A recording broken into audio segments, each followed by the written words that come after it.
Thank you for inviting me for this interview. I'm François Gigot. My name is Tânia Santos. I'm Portuguese. Well, my name is Ina Ratenik. I'm living in Dortmund, Germany, and I'm working for the company which is called Startklar, which means ready to go. Laboratory focused on social innovation and public innovation and based in Brussels. Founder and manager of CRU Co-work, that is a creative hub in Porto. The central ideas behind the program were part of the coalition agreement in 2017 when the federal government in North Rhine-Westphalia was built anew.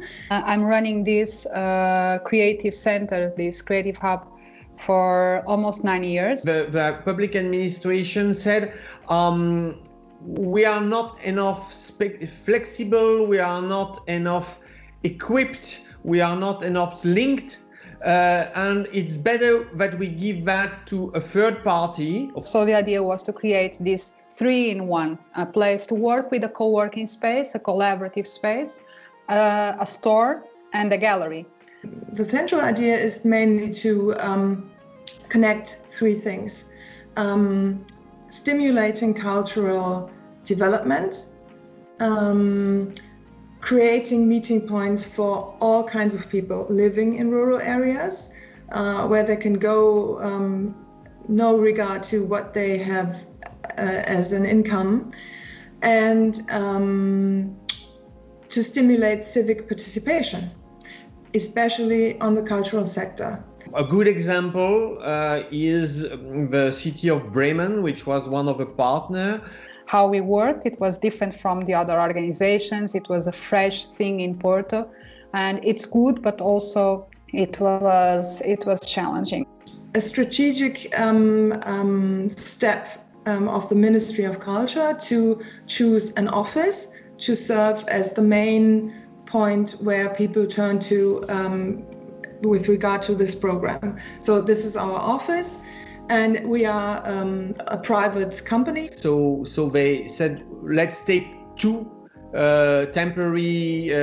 two vacant spaces, the former Arbord and an empty industrial place in a popular neighborhood, in order to build two emblematic cases, and these cases will lead, will drive the development of this practice in the same way among temporary users and in the same way among owners of property, of vacant property, and in the same way among policymakers of a city. And a lot of our applicants get money from the Ministry of Culture for third places and apply parallel at the Ministry of Urban Development or Building for money for bigger projects that are connected to the third places. The administration pick up a very unclassical actor, which were a group of, I could call,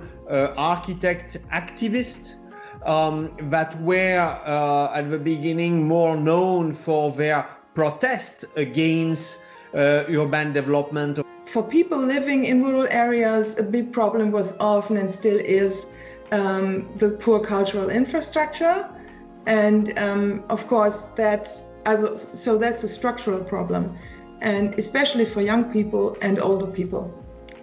We don't create like moments for pitching and for, we create moments for people to really know each other and trust each other and to be friends.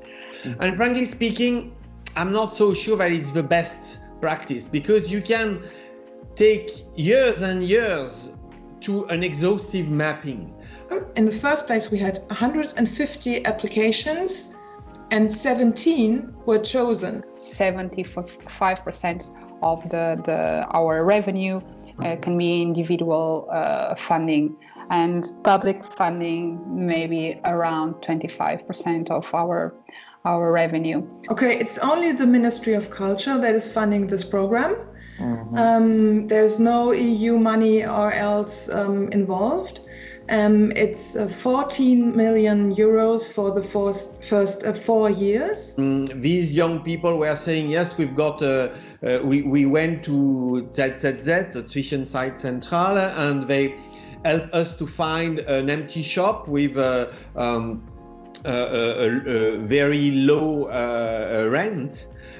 Preferential rent. At this moment, we are working out in a patronship model that will allow more easily to reach out to companies and to individuals that want to contribute. That's a very important point here.